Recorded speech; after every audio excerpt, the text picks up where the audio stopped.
అని మనం చేస్తున్న దేవుడి మందిరంలో మనం ఉన్నాం కనుక ఖచ్చితంగా దేవుడు మనతో మాట్లాడబోయే మాటలు మనం శ్రద్ధగా మనకున్న సమయంలో వినే ప్రయత్నం మనం చేయాలి. కాబట్టి ఎవరు కూడా అనాలోచనగా ఉండొద్దు, అటు ఇటు తిరగొద్దు, ఎక్కడున్న వాళ్ళు అక్కడే ఉండాల్సిందిగా ప్రభు పక్షంగా మరొకసారి మీకు మనవి చేస్తున్నాను. చాలా జాగ్రత్తగా ఈ కీర్తనల గ్రంథము 3వ అధ్యాయాన్ని పరిశీలన చేస్తున్నప్పుడు ఇది దావీదు గారు రాశారు. అందుట్లో మనకు ఏ విధమైనటువంటి సందేహం లేదు. ఎందుచేతనంటే ఈ 3వ అధ్యాయంలో మనకు 8 వచనాలు కనబడుతున్నాయి. 8 వచనాల కంటే పైన ఒక మాట రాయబడి ఉంది. అబ్షాలోము తన కుమారుని ఎదుట నుండి పారిపోయినప్పుడు దావీదు రచించిన కీర్తన. అంటే అబ్షాలోము ఎవరు? దావీదు యొక్క కుమారుడు. దావీదు యొక్క కుమారుడు అబ్షాలోము దావీదును తరుముతున్నప్పుడు దావీదు ఏం చేశారంటే సింహాసనాన్ని విడిచిపెట్టి ఆ కిద్రోను వాగు దాగి ఒక అరణ్యంలోకి వెళ్ళి తలదాచుకున్నటువంటి ఆ సందర్భంలో దావీదు దేవుణ్ణి స్తుతిస్తూ ఈ పాట పాడాడు. మనకు సహజంగా కొన్ని పాటలు మనం పాడుతున్నప్పుడు లేదా కొన్ని పాటలు మనం వింటున్నప్పుడు దాని తాలూకా జ్ఞాపకాలు మనకి వెంటాడుతూ ఉంటాయి, లేదా దాని తాలూకా జ్ఞాపకాలు మనకు గుర్తొస్తూ ఉంటాయి. చాలా మెమరీస్ ఆ పాట పాడుతున్నప్పుడు కానీ అది వింటున్నప్పుడు కానీ చాలా సందర్భాల్లో మనం వాటిని ధ్యానిస్తూ ఉంటాం. 2వ తారీఖున ఉదయకాల సమయంలో అమ్మ చనిపోయింది. 3వ తారీఖు ఉదయాన్నే గుంటూరులో సభలు జరుగుతున్నాయి, గుడారాల పండుగలు. ఆ 3వ తారీఖున పాటలు రిలీజ్ చేశారు. హోసానా మినిస్ట్రీకి సంబంధించిన పాటలు రిలీజ్ చేస్తే ఆ 3వ తారీఖున వచ్చినటువంటి పాటల్లో ఒక పాట ప్రేమే శాశ్వతమైన అనే పాట ఎక్కువసార్లు నా జీవితంలో నేను ఎక్కువ విన్న పాట. ఆ టైంలో అది ఇచ్చినటువంటి ఆదరణ ఇంకే పాట ఇవ్వలేదని చెప్పగలను ఖచ్చితంగా. ఒక వారం మందిరానికి రాలేదు, అమ్మ కార్యక్రమం అయిపోయింది.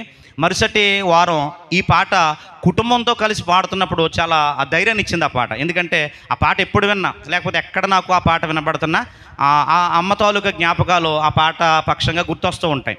అలాగే మనం సిల్వర్ జూబ్లీ చేసాం. పాస్టర్ అమ్మ గారికి 25 సంవత్సరాలు పూర్తయినటువంటి సందర్భంలో సిల్వర్ జూబ్లీ చేసాం. ఆ వీడియో మన యూట్యూబ్లో కూడా ఉంది. అయితే ఆ సిల్వర్ జూబ్లీ చేసినప్పుడు మీరు అందరూ వచ్చారు, జంటలుగా కుటుంబాలుగా ఫొటోస్ అన్నీ కూడా దిగారు. అయితే ఆ పాటలు కొన్ని అప్లోడ్ చేశారు. ఆ ఫొటోస్తో పాటు 2 పాటలు పెట్టారు. ఆ 2 పాటలు ఏంటంటే ఆనందం నీలోనే, ఆధారం నీవేగా. ఇంకో పాట ఏంటంటే నీ ప్రేమ నాలో మధురమైనది. ఈ 2 పాటలు ఎక్కడన్నా సరే నాకు సిల్వర్ జూబ్లీ గుర్తొస్తుంది. సిల్వర్ జూబ్లీకి సంబంధించినటువంటి జ్ఞాపకాలు ఆ రోజున 9 గంటల నుంచి సాయంకాలం 4 గంటల వరకు అద్భుతంగా ఒక వైభోగంగా జరిగిందనే చెప్పాలి. నిజంగా నా జీవితంలో అంతకు మించినటువంటి ఆనందం, అనుభూతి ఇంకెప్పుడు నేను పొందలేదు. ఆ 2 పాటలు ఎప్పుడు గుర్తొచ్చినా అక్కడికి వెళ్ళిపోతాయి నాకు జ్ఞాపకాలు. కాబట్టి కొన్ని పాటలతో మనకు ప్రత్యేకమైనటువంటి అనుబంధం ఉంటుంది. మీ జీవితంలో కూడా చాలా పాటలే ఉంటాయి. ఆ పాట పాడుతున్నప్పుడు దాని తాలూకా జ్ఞాపకాలు గుర్తొస్తూ ఉంటాయి. అలాగే దావీదు పాట పాడాడండి. ఆ పాట ఏంటంటే ఇప్పుడు చదువుకున్నటువంటి 3వ అధ్యాయం. ఎందుకు పాట అని చెప్తున్నానంటే ఇక్కడ సెల అనే మాట రాయబడం చూడండి. సెల అనే మాట రాయబడి ఉంది బైబిల్లో. కీర్తనల గ్రంథంలో 150 కీర్తనలో 71 సార్లు రాయబడి ఉంది సెల అనే మాట.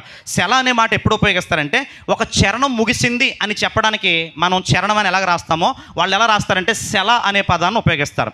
సెల అనగా అర్థం ఏంటంటే ఆగు, చూడు, విను. ఈ 3 అర్థాలు కనబడుతున్నాయి. సెల అనే మాటకు అర్థం ఏంటండి?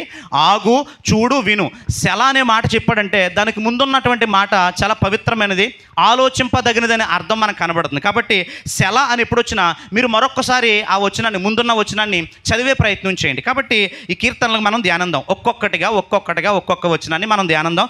8 వచనాలు ఉన్నాయి, చాలా తక్కువ వచనాలు. కాబట్టి మీరు ఎవరు కూడా అనాలోచనగా ఉండదు, దృష్టి పెట్టండి బైబిల్ మీద. మొదటి వచనాన్ని చదువుతున్నాను చూడండి. యెహోవా నన్ను బాధించువారు ఎంతో విస్తరించి ఉన్నారు, నా మీదకి లేచువారు అనేకులు. దేవుని నామమున స్తోత్రము కలుగును గాక. దావీదు యొక్క పరిస్థితి ఎలాగైందంటే పొద్దున వరకు రాజే, అతను పొద్దున వరకు సింహాసనం మీద ఉన్నారు.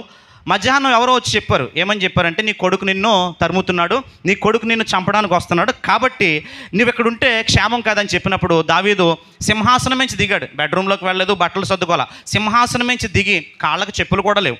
అటువంటి పరిస్థితిలో దిగి బయటకు వస్తున్నప్పుడు అప్పటి వరకు దావీదు పక్షంగా నిలబడినోళ్ళు, దావీదు పెడితే తిన్నోళ్ళు, దావీదు వల్ల సహాయం పొందినోళ్ళు, వీళ్ళందరూ ఏమైపోయారంటే 1 గంటలో పార్టీ మార్చేశారండి. వాళ్ళు దావీదు పక్షంగా ఉండాల్సిన వాళ్ళు ఇప్పుడు ఎవరు పక్క వెళ్ళిపోయారంటే కొడుకైనటువంటి అబ్షాలోము పక్క వెళ్ళిపోయారు. ఎందుకంటే దావీదు సింహాసనాన్ని విడిచి వెళుతున్నాడంటే ఇక దావీదు మరలా తిరిగి రాజ్యంలోనికి రావటం, సింహాసనాన్ని అధిరోహించడం ఇక దావీదు వల్ల అయ్యేదికి కాదు. కనుక ఇప్పుడు మనల్ని ఏలేదు ఎవరంటే అబ్షాలోము. కనుక అబ్షాలోము పక్షంగా చేరి దావీదుని అంటున్నారు, దావీదు ఇంక నీ పని అయిపోయింది, దావీదు మరలా నువ్వు అడవుల పాలు అయిపోతున్నావు కనుక మరలా నువ్వు ఈ దేశంలోనికి రావటం అసంభవం అని చెప్పి వాళ్ళందరూ కూడా బాధిస్తున్నారు. వాళ్ళందరూ కూడా మాటలతో ఎంతగానో ఇబ్బంది పెడుతున్నారు. అయినప్పటికీ కూడా దావీదులో ఏ విధమైనటువంటి అవిశ్వాసం కానీ అధైర్యం కానీ లేదు. దావీదు అక్కడ నిలబడితే రక్తపాతమే అవుతుంది. ఎందుకు రక్తపాతం అవుతుందంటే ముందుగా చంపాల్సింది ఎవరినంటే తన కుమారుడైన అబ్షాలోముని. అబ్షాలోమును చంపడం దావీదుకి ఇష్టం లేదు. ఎందుకంటే కొడుకంటే దావీదుకి అంత ప్రేమ కనుక అతను పారిపోవడానికి ఇష్టపడ్డాడు. ఎందుచేతనంటే దావీదు యుద్ధ వీరుడు, సింహాన్ని తరిమి మరీ చంపాడు దావీదు. అలాగే మీరు గమనించాలి, 6 మూరల జానుడున్న ఆ జానుబాహుడు ఎవరు? గొల్యాతు దగ్గరికి వెళ్ళి నేరుగా వాడున్న చోట్లోకి వెళ్ళి చంపొచ్చాడు దావీదు. కాబట్టి దావీదుకి యుద్ధం చేయడం కొత్తేమి కాదు, దావీదు మనుషుల్ని చంపడం కొత్తేమి కాదు. అయితే ఇప్పుడు శ్రమ ఎక్కడి నుంచి వచ్చిందంటే ఇంట్లో నుంచి వచ్చిందండి. శ్రమ ఎక్కడి నుంచి వచ్చిందండి? ఇంట్లో నుంచి వచ్చింది. బయట నుంచి శ్రమ వస్తే, బయట నుంచి కష్టం వస్తే, బయట నుంచి ఇబ్బంది వస్తే ఖచ్చితంగా దావీదు ఎదుర్కొనేవాడు, దావీదు ధైర్యంగా నిలబడేవాడు. కానీ ఇప్పుడు తన కడుపును పుట్టిన కుమారుడే అబ్షాలోము దగ్గర నుంచి తిరుగుబాటు ఎదురైనప్పుడు, అబ్షాలోము దగ్గర నుంచి వ్యతిరేకత ఎదురైనప్పుడు దావీదు ఏం చేశారంటే పారిపోయే ప్రయత్నంలో ఉన్నాడు. ఈ పారిపోయే ప్రయత్నంలో ఉన్నప్పుడు ఇదే అదును అనుకున్నారు కొంతమంది. ఇక ఇదే మాట్లాడడానికి అవకాశం, ఇక దావీదు చచ్చిన పాములా ఉన్నాడరా, ఇక దావీదునైనా ఏదైనా అనాలంటే ఇప్పుడే అనాలనుకుని కొంతమంది ఏం చేశారంటే ఆయన్ని అనేక రకాలుగా బాధ పెడుతున్నారు. ఎన్ని రకాలుగా బాధ పెడుతున్నారో చూద్దాం. నా మీదకి లేచువారు అనేకులు, దేవుని వలన అతనికి రక్షణ ఏమీ దొరకదని నన్ను గూర్చి చెప్పువారు అనేకులు. దేవుని నామన స్తోత్రము గల దావీదుని అంటున్నారు కదా. ఎందుకంటే దావీదు తప్పుడు పనిలో లేదా దావీదు చాలా భయానకమైనటువంటి పరిస్థితిలో ఉన్నాడు కనుక దావీదుని చూసి అంటున్నారు కదా వీళ్ళు, ఇక దావీదు పని అయిపోయిందిరా. దావీదును నమ్ముకున్న దేవుడు కూడా దావీదుని ఏం చేస్తున్నాడు? కాపాడలేకపోతున్నాడు. ఇక దావీదు పిరికి బందోళ్ళలాగా ఇక దావీదు అన్నీ వదిలిపెట్టి అడవుల పాలు అయిపోయాడు అని చెప్పి అనేకమైనటువంటి మాటలు అంటున్నారు. చాలా సందర్భాల్లో మీరు గమనించాలి, కొన్ని మాటలు మన హృదయాలను ఏం చేస్తాయంటే గాయపరుస్తాయి. అవునక చెప్పండి, కొన్ని మాటలు మనం బాగానే తీసుకుంటాం, కానీ కొన్ని మాటలు మనం ఏం చేస్తామంటే తీసుకోలేం. ఈ మధ్యకాలంలో ఒక ఆమె చక్కటి ఇల్లు కొనుక్కుంటే అక్కడికి ఆహ్వానిస్తే చాలామంది అక్కడికి వెళ్ళి మామూలుగా ఆ ఇల్లు చూడడానికి వెళ్ళాం. ఇల్లు చూడడానికి వెళ్తే ఆ ఇల్లాలు అంతకుముందే పక్కింటి వాళ్ళని పిలిచిందంట. ఇరుగు పొరుగు వాళ్ళు ఉంటారు కదా, వాళ్ళందరినీ పిలిచి ఇల్లు చూడండి అమ్మని చెప్పి పిలిస్తే అందరూ చూస్తున్నారు. ఒక ఆవిడ అందంట, అమ్మ నీవు ఈ ఊరు వచ్చినప్పటికీ కొంచెం కానీ మంచం కానీ లేదంట కదా అంద. ఏమందండి? నువ్వు ఈ ఊరు వచ్చేసరికి కొంచెం కానీ మంచం కానీ ఏమీ లేదంట కదా అంద. అంటే ఆవిడ ఉద్దేశం ఏంటి? ఇల్లు కట్టుకోవటం కానీ ఇల్లు కొనుక్కోవటం కానీ ఆవిడకి ఇష్టం లేదు. అంటే అప్పుడు ఎలాగైతే బ్రతుకుందో ఇప్పుడు కూడా అలాగే ఉండాలని కోరుకుంటుంది అనమాట. అందరూ వచ్చారు, బాగుందని చెప్పారు. ఆ బాగుందన్న వాళ్ళు మాట తీసుకోలేదు. కానీ ఈవిడ చూసారా మంచం కానీ కొంచెం కానీ తెచ్చుకోలేదని ఆ మాట పట్టుకొని గొక్కబెట్టి ఏడ్చిందండి ఒక అరగంట సేపు. ఎందుకంటే కొన్ని మాటలు మన హృదయాలు ఏం చేస్తాయంటే బాధిస్తూ ఉంటాయి. పాము నాలుక క్రింద ఉండే కూరల్లో ఎంత విషం ఉంటుందో మానవుని యొక్క నాలుకలో కూడా అంతే విషం ఉంటుంది. దావీదు పతనావస్థలో ఉన్నాడు, దావీదు భయానకమైన పరిస్థితిలో ఉన్నాడు, దావీదు ఏం చేయాలో తెలియనటువంటి పరిస్థితిలో ఉన్నప్పుడు దావీదు పక్షంగా ఎవడో లేడు. కానీ అంతకు ముందున్న వారందరూ తిరిగి అతనికి సహాయం చేయకపోగా అతను ఏం చేస్తారంటే బాధ పెడుతూ ఉన్నారు. ఎందుకంటే కీర్తనలో చాలా ధైర్యంతో, చాలా అద్భుతమైనటువంటి సహనంతో కూడినటువంటి మాటలండి. కీర్తనల గ్రంథాన్ని ఎవరు చదివినా సరే ఖచ్చితంగా దేవుడు మనతో మాట్లాడతాడు. కీర్తనల గ్రంథం గురించి ఒక ఆమె ఏమందంటే, దేవుని వాక్యంలో ఒక తరగని సంపద ఏదైనా ఉందంటే అది కీర్తనల గ్రంథం అంద. చప్పట్లు కొట్టి దేవుని నామాన్ని సున్నితిందాం.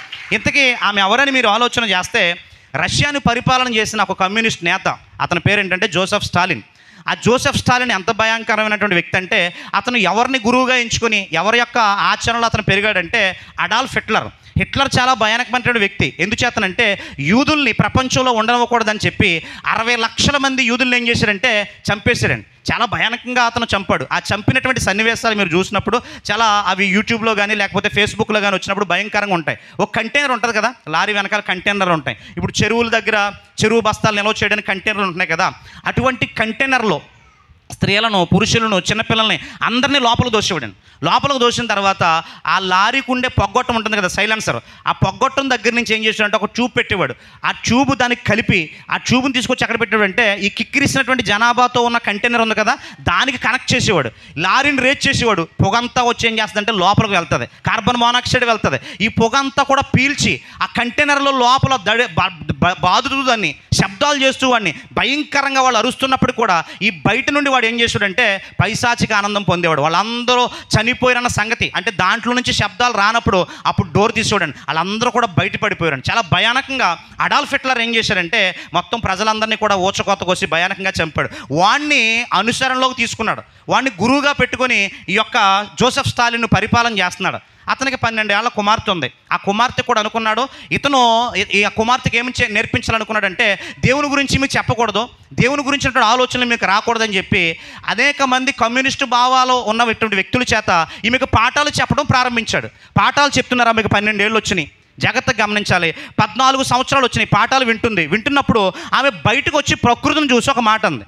ఇంత ప్రకృతిని డిజైన్ చేయబడిందంటే దీన్ని డిజైన్ చేసినటువంటి డిజైనర్ ఎక్కడో చోట ఉండాలి. దేవుని నామమున స్తోత్రము కలుగును గాక.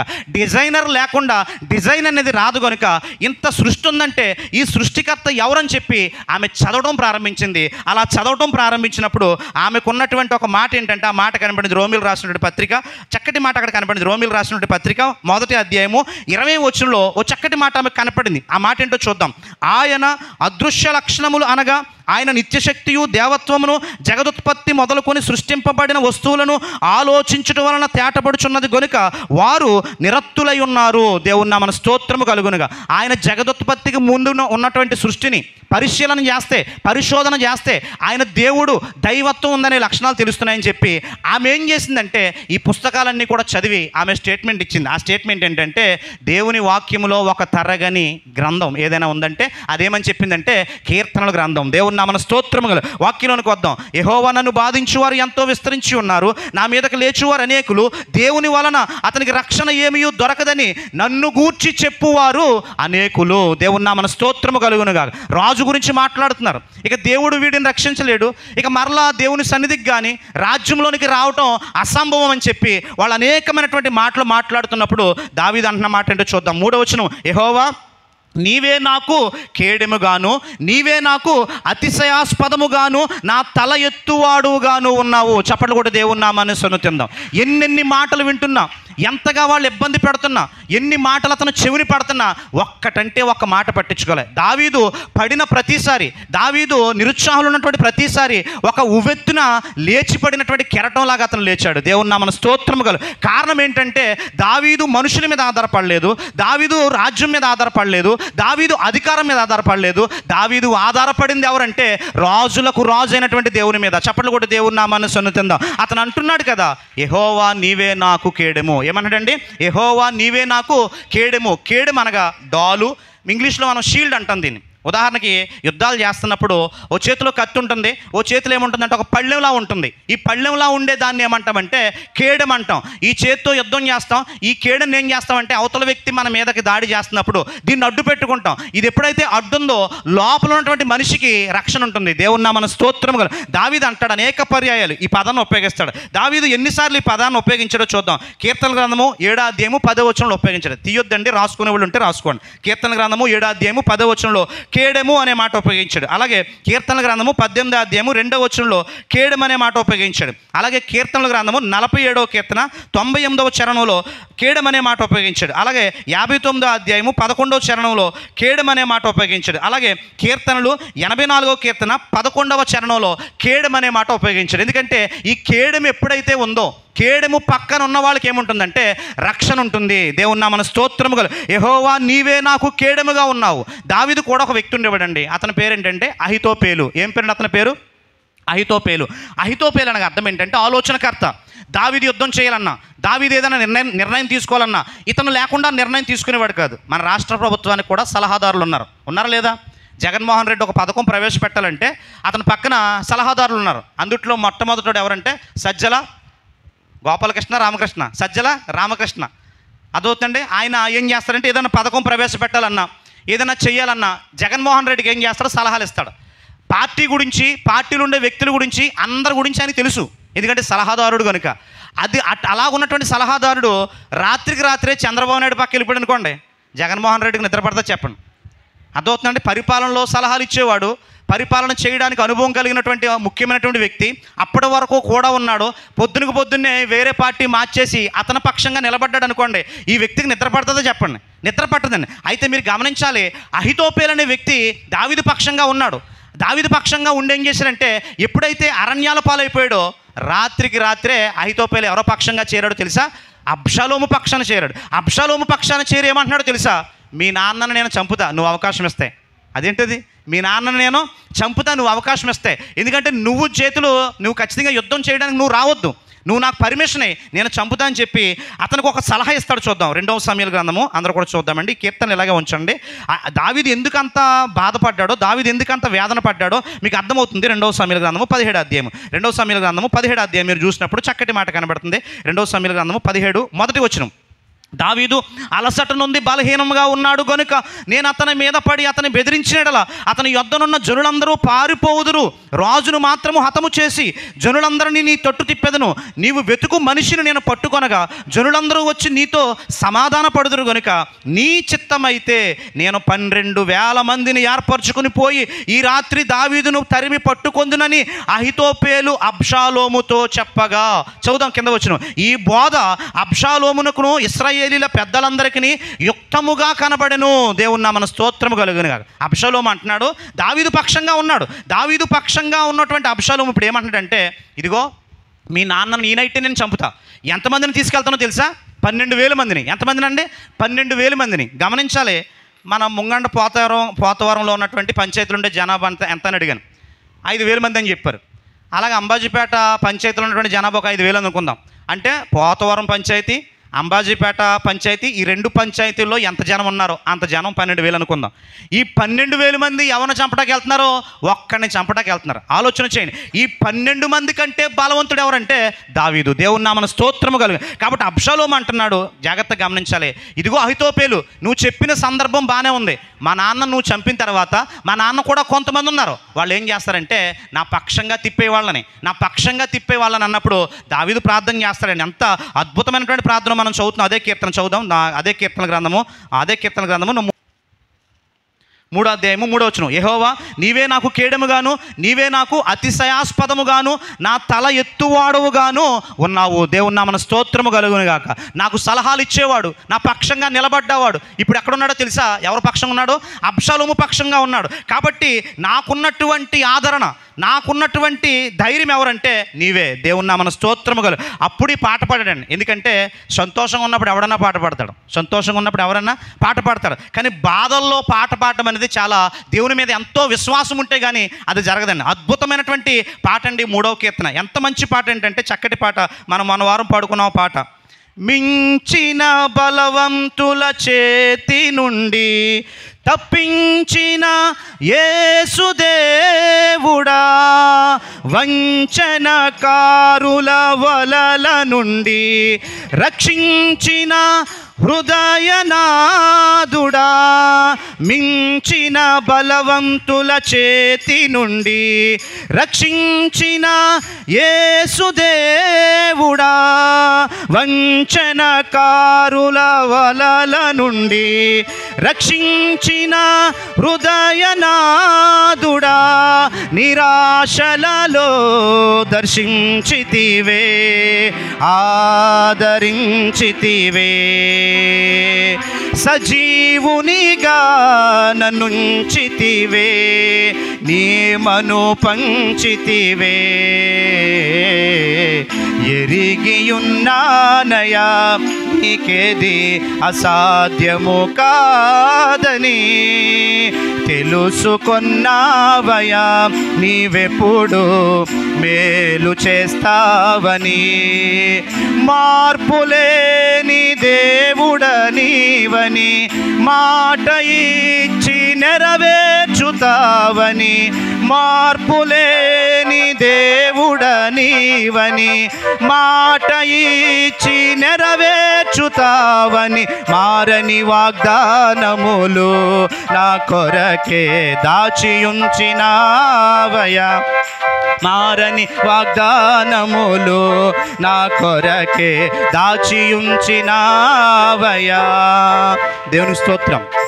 చక్కగా దావీదు తనకున్నటువంటి శ్రమలో, తనకున్నటువంటి బాధలో ఇదే పాట పాడుకున్నాడు. 3వ కీర్తన ఏమంటాడంటే, యెహోవా నీవే నాకు కేడముగాను అతిశయాస్పదముగాను ఉన్నావు, నా తల ఎత్తువాడవు నీవే. దేవుని నామమున స్తోత్రము కలుగునుగా. 4వ వచనం చూద్దాం. ఎలుగెత్తి నేను యెహోవాకు మొర్ర పెట్టినప్పుడు ఆయన తన పరిశుద్ధ పర్వతము నుండి నాకు ఉత్తరం ఇచ్చెను. యెహోవా నాకు ఆధారము. ఎవరిని ఆధారంగా చేసుకున్నాడు దావీదు? యెహోవాను ఆధారంగా చేసుకున్నాడు. ఎందుకంటే తనకున్నటువంటి ఏ పరిస్థితి ఎదురైనా ఎప్పుడు కూడా దావీదు దేవుని మీద ఆధారపడ్డాడు కనుక దావీదును దేవుడు ఎప్పుడు కూడా సిగ్గుపరచనవలా. ఏ పరిస్థితి వచ్చినా సరే, ఏ ఇబ్బంది వచ్చినా సరే అతను ఆధారపడ్డాడు. ఎంతగా ఆధారపడ్డాడో చూద్దాం. కావున నేను పండుకొని నిద్రపోయి మేలుకొందును. దేవుని నామమున స్తోత్రము కలుగు. 10,000 మంది దండెత్తొచ్చిన, అంతమంది తన చుట్టూ ఉన్న, ఎప్పుడు కూడా దావీదు ఏం చేశాడు తెలిసి ఈ మాట అంటున్నాడు, నేను చక్కగా పండుకొని నిద్రపోయి మేలుకొందును. దేవుని నామమున స్తోత్రం. ఈ మాటను బట్టి ఆలోచన చేస్తున్నప్పుడు అందరం పండుకుంటాం, కానీ అందరికీ నిద్ర పడుతుందా? నిద్ర పడతలేదు. ఎందుకంటే భవిష్యత్తు గురించినటువంటి ఆలోచనలు, అనారోగ్యాన్ని గురించినటువంటి బాధలు అదవుతుందండి, లేకపోతే ఎదురవుతున్నటువంటి సమస్యలు, వాటన్నిటి మధ్యన సహజంగా చాలామందికి ఏమి ఉండలేదంటే నిద్ర ఉండలేదండి. నిద్ర లేక చాలామంది అటు ఇటు తిరుగుతూ ఉంటారు. చూడండి 12 అయినా 1 గంట అయినా దెయ్యాల్లాగా ఇక్కడ కనబడరు, కానీ సిటీలో చూడండి రోడ్ల మీద తిరుగుతూ ఉంటారు నిద్ర పట్టగా.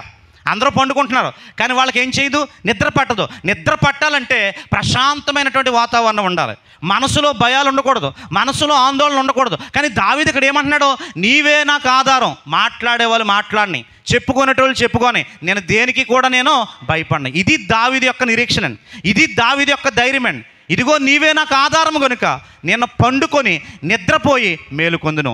ఎంతమంది వస్తున్నా సరే నిద్రపోవాలంటే చాలా భయం ఉంటుంది. ఒక్కడు వస్తున్నాడు అనుకోండి ఇంటి మీదకి, 10 మంది వస్తున్నారు అనుకోండి ఇంటి మీదకి, ఖచ్చితంగా భయం ఉంటుంది. కానీ ఇక్కడ ఎంతమంది వస్తున్నారో 12,000 మందిని సిద్ధపాటు చేశాడు. ఈ 12,000 మంది కూడా మీదకి వచ్చేలా ఉన్న దావీదులో మాత్రం భయం లేదండి. ఎక్కడ కూడా దావీదు ఎందుకు భయపడలేదంటే ఒకటే ఒక కారణం, దావీదు సమస్యను చూడలేదు, కానీ సమస్య కంటే గొప్పోడైన దేవుణ్ణి చూశాడు. చప్పట్లు కొట్టి దేవుని నామాన్ని సన్నిధిందాం. మనం సమస్యను చూసి భయపడతాం, ఎదురవుతున్నటువంటి కష్టాన్ని చూసి భయపడతాం, కానీ దేవుడు ఆ కష్టం నుంచి కూడా బయట పడవేయగలనటువంటి సమర్థుడు అన్న విశ్వాసం ఎవరిలో ఉందంటే దావీదులో ఉంది. అందుకే అంటాడు కదా, నీవే నాకు ఆధారం. నేను పండుకుంటా, నిద్రపోతా, మరలా నేను మేలుకుంటా. నిద్రపోయిన వాళ్ళు అందరూ పొద్దున్న లేస్తున్నారంటే చాలామంది లేవట్లేదండి. అవునా కదా చెప్పండి? అందరూ నిద్రపోతున్నారు, వాళ్ళకి అనారోగ్య సమస్యలు లేవు, ఇబ్బందులు లేవు, మనకులాగే తింటున్నారు, చక్కగా ఆరోగ్యంగా ఉంటున్నారు, అందరితో మాట్లాడుతున్నారు. తెల్లారేసరికి చాలామంది ఏమైపోతున్నారు, చనిపోతున్నారు. గమనించాలి, ఈ 3 కూడా జరగాలంటే అది దేవుని యొక్క కృప వల్లే జరుగుతున్నాయి. ఈ రోజున మనం ఇక్కడ ఉన్నామంటే గమనించాలి, మనం అలారం పెట్టుకుంటాం, అలారం ఉదయం లేవాలని పెట్టుకుంటాం, అది అలారం మోగుతుంది. దేవుడు కనుక నీ జీవాన్ని తీసుకుపోయి అనుకోండి, అలారం మోగుతుంది, కానీ నువ్వు లేవు. గమనించాలి, ఇక్కడ ఏమన్నాడంటే దావీదు, నీవే నాకు ఆధారం, నేను పండుకొని నిద్రపోయి మేలుకొంట, దేనికి భయపడను. దేవుని నామమున స్తోత్రం. కింద అంటాడు చూడండి చక్కటి మాట, 10,000 మంది దండెత్తి నా మీదకు వచ్చి మోహరించినను నేను భయపడను. 10,000 మంది అంటే 2,000 డిస్కౌంట్ ఇచ్చాడు. మన వాళ్ళు ఎంతమంది వస్తున్నారు? 12,000 మంది వస్తున్నారు. కానీ ఇక్కడ దావీదు ఏమన్నారు, 10,000 మంది దండెత్తి నా మీదకు వచ్చినా నేను అస్సలు భయపడను. కారణం ఏంటి?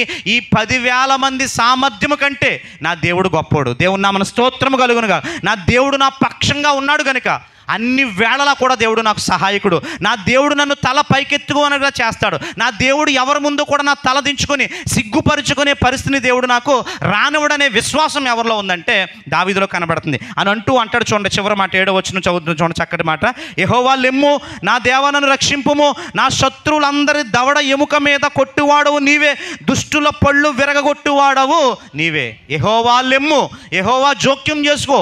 నా మీదకు వస్తున్నటువంటి శ్రమలు, నా మీదకు వస్తున్న ఇబ్బందులు, నాకు ఎదురవుతున్నటువంటి పరిస్థితులు, వాటి మధ్య ఎవరైతే నన్ను అన్నారో వాళ్ళ పళ్ళు విరగొట్టు. మీకు ఒక విషయం చెప్తే జాగ్రత్తగా వినండి. ఎన్ని పళ్ళు ఉంటాయి మనకి? ఎన్ని పళ్ళు మొత్తం బాగా ఎదిగిన తర్వాత, బాగా ఒక మంచి 25-30 సంవత్సరాలు వచ్చిన తర్వాత మనకు మానవుల్లో ఉండే పళ్ళు సంఖ్య ఎంత అంటే ఎన్నండి? 32. చాలామంది ఊడిపోయి అంటే చాలామందికి మామూలుగా అయితే 32 ఉంటాయి. గమనించాలి, పళ్ళు ఉన్నాయి కనుక మన బొగ్గలు ఎలా ఉన్నాయి? బాగున్నాయి, అంతే కదా? పళ్ళు ఉన్నాయి కనుక బొగ్గలు బాగున్నాయి. అప్పర్ జారు లోయర్ జారు అంటాం, అంటే పై దవడ కింద దవడ. జారు అంటే మళ్ళీ మిక్సీ అనుకునేరు మీరు, అర్థమవుతుందండి? పై దవడ కింద దవడ. దీనికి ఒక ఫార్ములా ఉంది, డెంటల్ ఫార్ములా అంటాం. దాన్ని ఏమంటామంటే డెంటల్ ఫార్ములా. ఇంచుమించుగా కోకో నవి అంటాం దాన్ని. ఏమంటామండి? కోకో నవి. కో అంటే కోర దంతాలు, ఇంకో కో అంటే కొరికే దంతాలు, నా అంటే నవిలే దంతాలు, వి అంటే విసిరే దంతాలు. కొన్ని పళ్ళు కేవలం కొరకటాకే ఉపయోగపడతాయి. అవునా కదా చెప్పండి? కొరికే పళ్ళు ఎదర పెట్టుకొని మనం కొరుకుతాం. నవిలే పళ్ళు ఉంటాయి, ఇక్కడ విసిరే పళ్ళు ఉంటాయి. ఇక్కడ ఉన్న జాంకాయ పక్క వెళ్ళిపోతుంది, ఇక్కడ ఉన్న చికెన్ ముక్క మళ్ళీ పక్క వెళ్ళిపోతుంది. అంటే ఏం చేస్తాయి? చాట్లో ఏ విధంగా అయితే విసురుతామో అదేవిధంగా కొన్ని పళ్ళు ఏం చేస్తాయి? విసురుతూ ఉంటాయి అనమాట. దీన్ని ఏమంటాం? విసిరే దంతాలు అంటాం. చాలామంది అన్ని పళ్ళు ఒకటే అనుకుంటారు, అదే మనకు తెలిసిన సబ్జెక్టు. కానీ రకరకాల 32 పళ్ళు ఈ ఫార్ములాను బట్టి రకరకాల పనులు చేస్తాయి. ఈ మాట ఎందుకు చెప్తున్నానంటే దావీదు ప్రార్థన చేశాడు. ఏమని ప్రార్థన చేశాడు? దేవా నన్ను శత్రువులు బాధిస్తున్నారు, వాళ్ళ దవడ ఎముక విరగొట్టు, వాళ్ళ పళ్ళు ఊడబెరికి అన్నాడు. వాళ్ళ పళ్ళు ఊడబెరికి అన్నాడు. ఇప్పుడు పళ్ళు ఊడిపోయి అండి, పళ్ళు ఊడిపోతే ఏమవుతాయి? బొగ్గలు దగ్గరకు వచ్చేస్తాయి, ఇలా వచ్చేస్తాయి పళ్ళు బొగ్గల దగ్గరకు వచ్చేస్తాయి. ఫఫ్ ఫఫ్ అంటాం తప్ప ఏమైనా పడతాయి. నోట్లోంచి గట్టిగా మాట్లాడితే సొల్లు బయటకు వస్తుంది తప్ప మాట ఏమీ స్పష్టంగా ఉండదు. పళ్ళు ఊడిపోయిన వాళ్ళు దెబ్బలాటకి వెళ్ళారు అనుకోండి, ఎలా ఉంటుంది? పళ్ళు ఊడిపోయి మొత్తం ఒక ఆవిడకి అసలు పళ్ళు లేవు, దెబ్బలాటకి వెళ్ళింది పక్క వాళ్ళు ఇంటివి, ఏమైనా అర్థమవుతుందో చెప్పండి? వాళ్ళు నవ్వుకుంటారు. దెబ్బలాడాల్సింది పోయి వాళ్ళు ఏం చేస్తారో నవ్వుకుంటారు. ఎందుకంటే పళ్ళు ఒకలాంటి అందాన్ని తీసుకొస్తాయి, ఖచ్చితంగా చెప్పాలి మాట. దావీదు ఏమని ప్రార్థన చేశారంటే, నన్ను వెళ్తున్నప్పుడు, నేను అరణ్యాల పాలవుతున్నప్పుడు చాలామంది అకారణంగా నన్ను ఏం చేశారు? బాధించారు. చాలామంది చాలా రకాలుగా మాట్లాడారు. అవన్నీ కూడా దావీదు మనసులో పెట్టుకోలేదు, కానీ అవన్నీ గుర్తొచ్చినప్పుడు ఏమంటున్నాడో తెలుసా దావీదు? నా శత్రువుల దవడ ఎముకని విరగొట్టు. ఈ దవడ ఎముక కనుక ఇరిగిపోయింది అనుకోండి, ఇక మాట్లాడడానికి ఏమాత్రం కూడా అవకాశం ఉండదు. మీరు రాయటమే, ఇంకా పుస్తకం ఇచ్చుకొని అమ్మ పప్పు చారి అర్థమవుతుందా, అమ్మ పలానా వాష్రూమ్కి తీసుకెళ్ళు అని చెప్పి పక్కలు చూపితే వాళ్ళు ఏం చేస్తారో తీసుకెళ్తారు. నువ్వు మాట్లాడితే అర్థం కాదు. అలాగని చెప్పి పళ్ళుడి పనుల దగ్గర కూడా వెళ్ళదు, ఎందుకంటే సొల్లు అంతా ముఖం మీద పడుతుంది. వాళ్ళ దగ్గరికి వెళ్ళి మనం ఏం వినలేము, వచ్చి ఖచ్చితంగా దూరంగా ఉండే మాట్లాడతారు. కావాలంటే మీరు గమనించండి. కాబట్టి ఇక్కడ దావీదు ఏమంటున్నాడంటే, పళ్ళు విరగొట్టు, వాళ్ళ యొక్క పన్నాగాలను వేయించి భగ్నం చేయి అనేసి దావీదు మళ్ళీ తర్వాత ఏమని ప్రార్థన చేస్తాడో చూడండి. దావీదు మళ్ళీ రియలైజ్ అయ్యాడు. 8వ వచనం, రక్షణ యెహోవాది, నీ ప్రజల మీదకి నీ ఆశీర్వాదము వచ్చునుగాక. దేవుని నామమున స్తోత్రం. కూడా ఎంత బాధ పెట్టినా సరే వాళ్ళని శిక్షించమన్నాడు. తర్వాత మళ్ళీ ఏం చేశాడు దావీదు? క్షమించి ప్రజలందరినీ కూడా ఆస్వాదించన్నాడు. అబ్రహాము జీవితంలో ఒక సన్నివేశం చెప్పి నేను ముగించే ప్రయత్నం చేస్తా. అబ్రహాము, లోతు ఓ ప్రాంతంలో కాపురం ఉన్నారు. అబ్రహామును దేవుడు దీవించాడు.